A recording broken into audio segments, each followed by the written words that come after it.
Don Wright is an oceanographer and the chief scientist of Esri, the world's leading geographic information system. She joins me now live from Nice. Welcome, Don.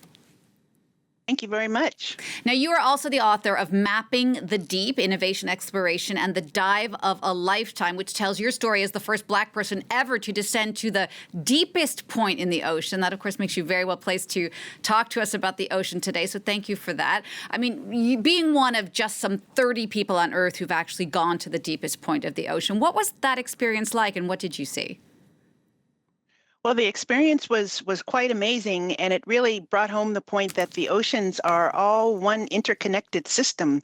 We tend to think about the surface, but when you have 4 hours to descend to the deepest part of the ocean, you get the idea that everything is interconnected. All parts of the ocean are needing protection, needing stakeholders to realize that this is a very important part of our survival on the planet.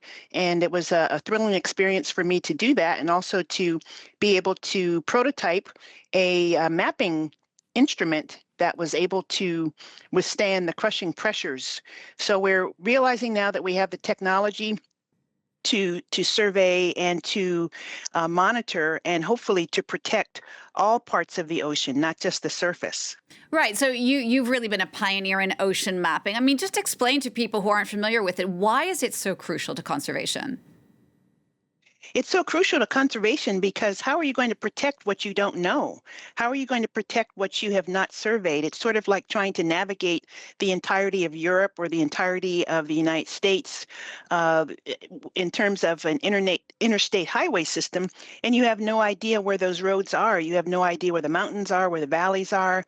You don't know where to go. You don't know what things to look out for. So in terms of mapping, mapping is basically the foundational activity for all of these conservation activities.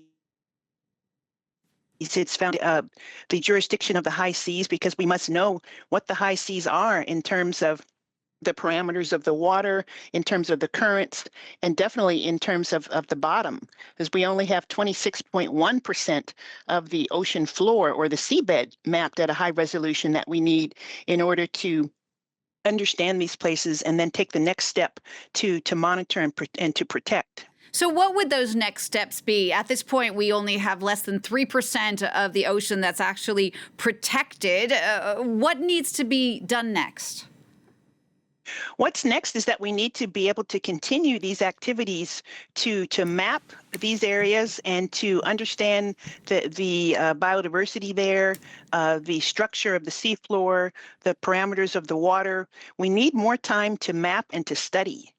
And so this is one of the reasons why one of the major messages coming out of the One Ocean Science Congress, which I was a part of last week, was to give the robust, actionable, essential scientific knowledge about what these next steps should be, including mapping, so that we can proceed with the protection against plastics, the agreement on marine biological diversity, understanding ocean acidification in terms of the emissions that the ocean is absorbing, mapping and visiting these areas. That is actually a first step to the next steps that involves analyses of these data and then taking action as a result. Right. And when it comes to that action, I mean, obviously the science is very important. It's important to make sure that people understand the science. But then after that, what's the biggest challenge? Making people aware, finding financing? Where are the biggest trouble spots? I think you've named the two biggest ones, making people aware and certainly financing. Of course, in the United States, we're facing a huge challenge there.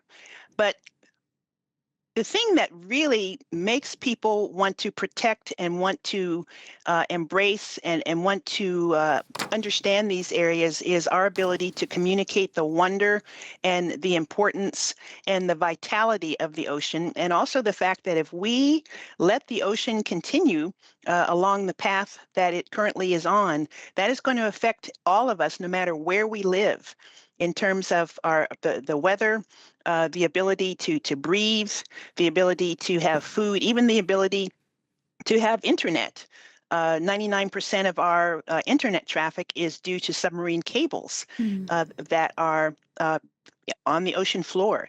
So it affects all of us. And the sooner that people realize this, including our policymakers, so that they will fight for this and see this as a vital part of life on this planet, I think the better off we'll be. Right. And that's something that the 60 heads of state who are in Nice with you at the moment are trying to work toward. I mean, much of the focus of this particular conference seems to be on ratifying the High Seas Treaty. Apparently, we're only halfway to getting the signatures needed for ratifying. I mean, tell us a bit more about that, why that's so crucial, how close it is to getting ratified, and if it would be enough to help. Well, the High Seas Treaty is absolutely essential because we're talking about the majority of the ocean space on our planet. Most of the ocean space on our planet is in the high seas. It is also deep. These are also areas that extend below 200 meters. So we're talking about the majority of the ocean. In terms of having a treaty to monitor and manage and be good stewards of these areas, that is really the most important thing that nations across the world can do. And unfortunately, I think it's going to take quite a bit of time and pressure for all of the nations to ratify a treaty like this. Nations such as Palau have shown us the way.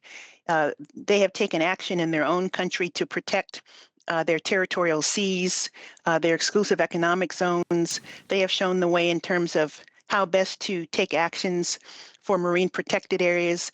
We've also seen that we have to do much, much more study of these areas of the high seas before we undertake destructive practices such as deep sea mining. So there's so much more to know, so much more to do.